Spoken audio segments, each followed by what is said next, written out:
let us learn how to counsel the mother for kangaroo mother care. नमस्ते ma'am. नमस्ते अंजलि। नमस्ते माता जी। आइए बैठिए। कैसी हो अंजलि? और बच्चा कैसा है? मैम मैं पहले से ठीक हूँ, लेकिन बच्चे की चिंता मुझे बहुत ज़्यादा है। बच्चे का वेट बहुत कम है, तो इसकी बहुत चिंता हो रही है। डॉक्टर साहब, बच्चा 3 दिन का है और नलकी से दूध पी रहा है, वजन भी कम है। आप घबराइए नहीं, मैं आपके बच्चे की डॉक्टर हूँ। मुझे बहुत अच्छा लगता है कि आप दोनों बार बार अपने बच्चे को देखने के लिए आते हैं और बच्चे की देखभाल करने में हमारी मदद कर रहे हैं। जैसे कि मैंने तुम्हें बताया है कि आपका बच्चा सामान्य बच्चों से पहले हुआ है और इसका वजन भी सामान्य बच्चों से कम है, इसलिए इसे ज़्यादा देखभाल की ज़रूरत है। अंजलि, आज मैं आप लोगों को एक ऐसी विधि के बारे में बताऊंगी जिससे कि आपके बच्चे को बहुत लाभ होगा।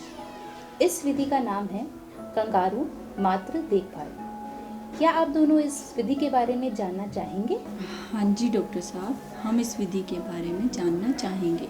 इस विधि में बच्चे की त्वचा को माँ की त्वचा के साथ लगा के रखते हैं ताकि माँ की गर्माई से बच्चा गर्म रहे। इतने छोटे बच्चे के साथ भी? हाँ अंजलि, इतने छोटे बच्चे में तो ये और भी ज़्यादा लाभदायक है। फिर तो आप हमें ज़रूर बताइए डॉक्टर साहब।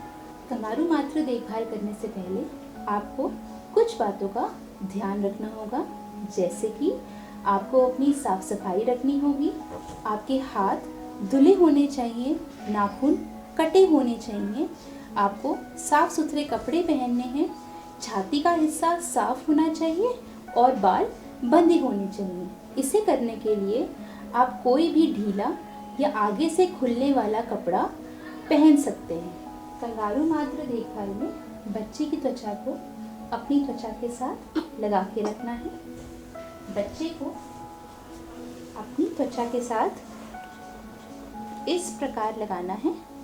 बच्चे के हाथ और बच्चे के पैर मुड़े होने चाहिए।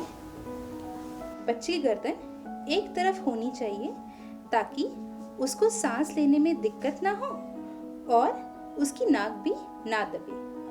बच्चे का पेट तुम्हारी छाती के साथ सटा होना चाहिए ताकि तुम्हारे सांस लेने से बच्चे को सांस लेने में सहायता मिले। और बच्चे को हमेशा इस स्थिति में इस प्रकार पकड़ के रखना है ताकि बच्चा गिरे नहीं। ऐसा करने से बच्चों को नुकसान तो नहीं होगा? बहुत अच्छा सवाल पूछा माता जी। मैं अभी इसी सवाल पे आने वाली थी। इससे बच्चे को कोई नुकसान नहीं है, बल्कि इससे बच्चे को बहुत फायदे हैं। इससे बच्चे का तापमान सामान्य बना रहेगा, जिससे कि उसका तापमान बढ़ेगा और उसके दिमागी विकास में भी बढ़ोतरी होगी। कंगारू मातृ देखभाल उसे संक्रमण से बचाएगा और उसकी जल्दी छुट्टी हो जाएगी। अंजलि, इससे ना केवल तुम्हारे दूध की मात्रा बढ़ेगी, बल्कि तुम्हारा अपने बच्चे के प्रति लगाव बढ़ेगा और तुम्हारे मन में जो अपने बच्चे को लेकर चिंता है वो भी कम होगी। मुझे ये कितनी देर तक करना होगा? बहुत अच्छा सवाल पूछा अंजलि। शुरुआत में तुम्हें ये दिन में 3 से 4 बार करना होगा और हर बार कम से कम 1 घंटे के लिए करना होगा।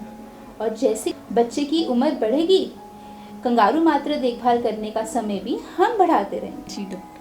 परिवार का कोई अन्य सदस्य, जैसे कि बच्चे का पिता, बच्चे की दादी, नानी, बुआ या कोई और अन्य सदस्य भी इसे करने में भाग ले सकता है। डॉक्टर साहब, क्या ये हमें घर जाके भी करना होगा? हाँ, घर जाके ये अवश्य करना होगा, जब तक कि आपका बच्चा आपको हाथ पैर हिला के खुद ही बता दे कि उसे इसकी आवश्यकता नहीं है। तो अंजलि और माता जी, अब मैंने आपको कंगारू मातृ देखभाल के बारे में जानकारी दी, तो अब आप क्या करना चाहेंगे?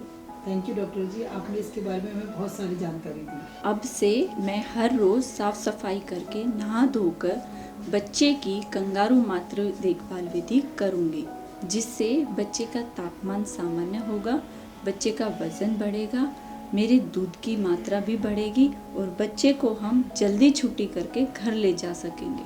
और इस कार्य में मैं इसकी पूरी मदद करूँगी। मुझे बहुत खुशी है कि आपने मेरी बात इतने ध्यान से सुनी और मुझे पूरा विश्वास है कि आप कंगारू मातृ देखभाल अच्छे से कर पाएंगे। बाकी हम तो हैं ही आपकी मदद करने के लिए।